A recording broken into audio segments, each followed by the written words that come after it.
Agama itu, pertama saya ingin membagi, ada dua agama, pemahaman tentang agama. Ada agama yang dialami, sudah sepaket dengan kita. Kita, siapapun dia, selama dia manusia, selama dia tidak mengalami perusakan, kontaminasi, dia punya agama itu. Itu namanya fitrah, agama yang dialami. Misalnya tentang moral-moral, etika-etika umum, itu kan kita sepakat. Karena itu kita membangun umat manusia ini sepakat terhadap norma-norma, aturan-aturan tertentu. Mengapa? Karena kita dipertemukan oleh satu agama yang kita sudah terinstall, itu otomatis. Itu seperti coding-coding dalam komputer, bukan OS yang diinstall, ya. Itu sudah BIOS-nya, sudah ada setiap kita. Tahu tentang baik dan buruk, mulianya keadilan, hinanya kezaliman.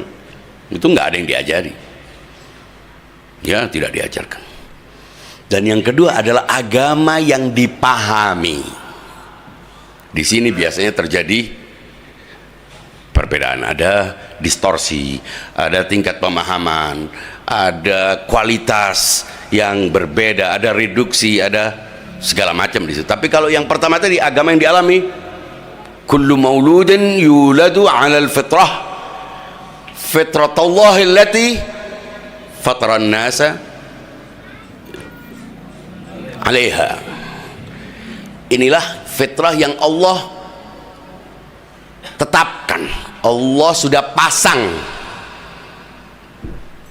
Nah, agama yang dialami ini, itulah adalah agama yang disampaikan, agama informasi, agama yang diinstal, yang kita perlu perangkat akal sehat untuk memahaminya. Dan itu harus disampaikan. Mengapa disampaikan?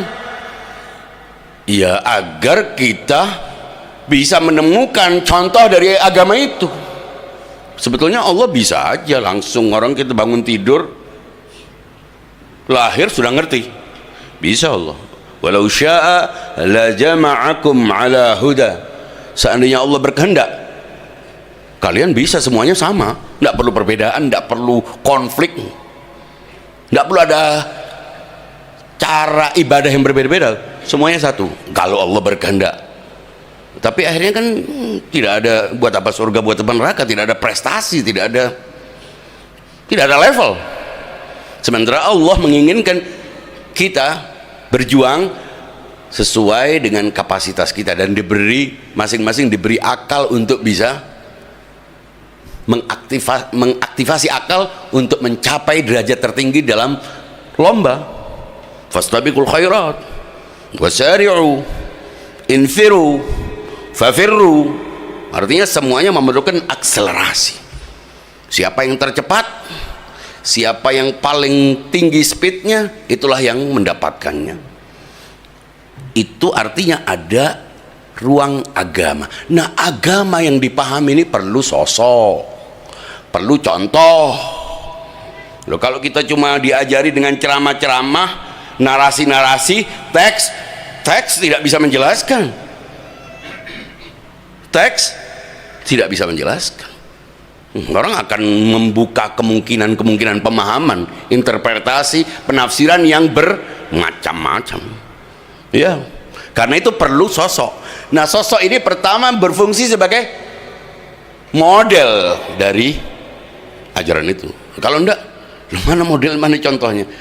Orang membangun perumahan tapi dia nggak membuat contoh perumahannya. Wah, ini jangan-jangan mau cari investasi bodong. Harus ada contohnya, supaya itu yang menjadi ukurannya, etalase. Makanya dihadirkan manusia.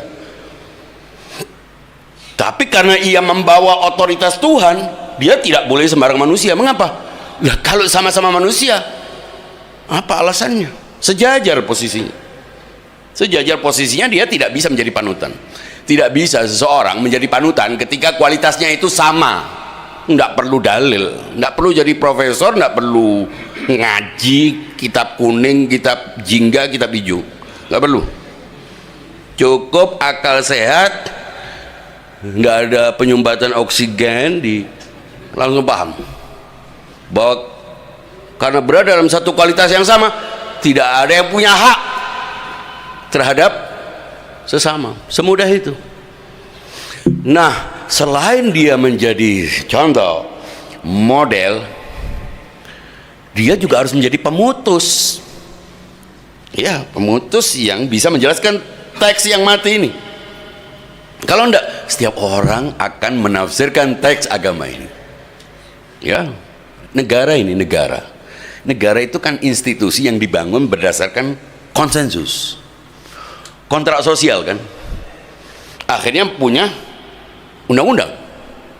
Tidak setiap warga bisa menafsirkan undang-undang. Tahu ya kita? Anda tidak bisa terus dengan alasan KUHP saya melangsung. Ada yang punya hak tunggal dan final keputusannya untuk menafsirkan, untuk menjelaskan undang-undang. Padahal ini konsensus, tidak pakai nabi-nabian, tidak pakai qadir khum.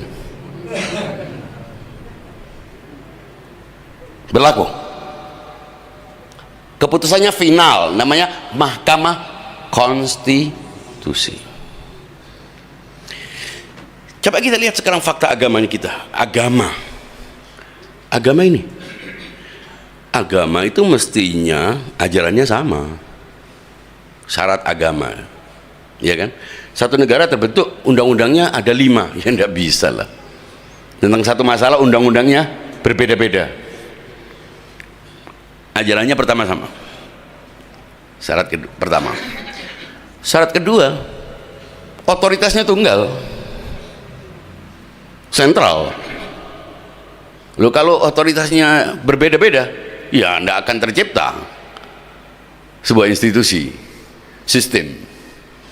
Yang ketiga, harus ada rakyatnya, umat. Kalau agama itu harus punya umat. Jadi umat muncul karena ada otoritas. Otoritas karena ada ajaran.